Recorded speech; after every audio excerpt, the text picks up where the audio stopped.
Абай Құнанбайұлы. 7-ші қара сөз. Жас бала анадан туғанда екі түрлі мінезбен туады.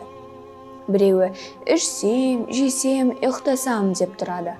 Бұлар тәннің құмары. Бұлар болмаса тән жанға қонақ үй бола алмайды. Һәм өзі өспейді, қуат таппайды.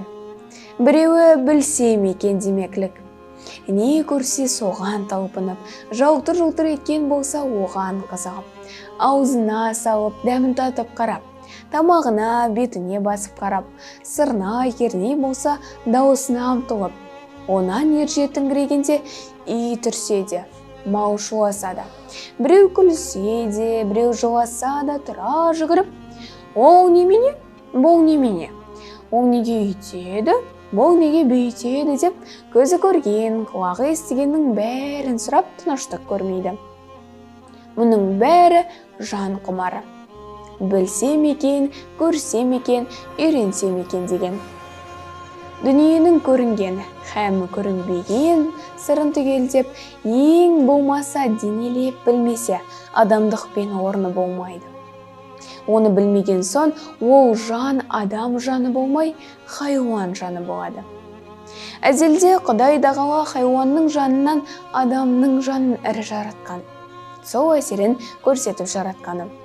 Сол қуат жетпеген, ми толмаған ессіз бала күндегі.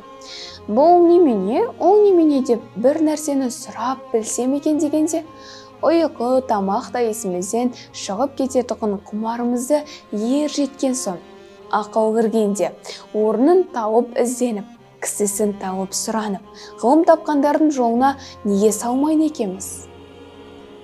Сол өрістетіп, өресімізді ұзартып, құмарланып жатқан қазынамызды көбейтсек керек. Бұл жанның тамағы еді. Тәннен жан артық еді. Тәнді жанға бас сырғызса керек еді. Жоқ, біз олай қылмадық.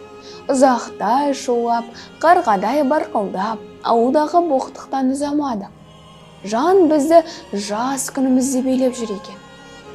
Ер жеткен соң, көшенген соң оған билетпедік. Жанды тәнге бас ұрғыздық. Еш нәрсеге көңілменен қарамадық. Көзбен де жақсы қарамадық. Көңіл айтып тұрса сенбедік. Көзбен көрген нәрсенің сыртын көргенге ақ тойдық. Сырын қалай болады текен деп көңілге салмадық. Оны білмеген кісінің несі кетіпті дейміз. Біреуі кеткенін айтса ұқпаймыз. Біреуі ақыл айтса, ой, Тәңір-ай, кімнен кім артық дейсің дейміз. Артынан білмейміз, айтып тұрса ұқпаймыз. Көкіректе сәуле жоқ, көңілде сенім жоқ. Құр көзбенен көрген біздің хайуан малдан неміз артық? Қайта бала күнімізде жақсы екенбіз. Білсек те, білмесек те, білсек екен деген адамның баласы екенбіз. Енді осы күнде хайуаннан да жаманбыз. Хайуан білмейді, білемін деп таласпайды. Біз түк білмейміз.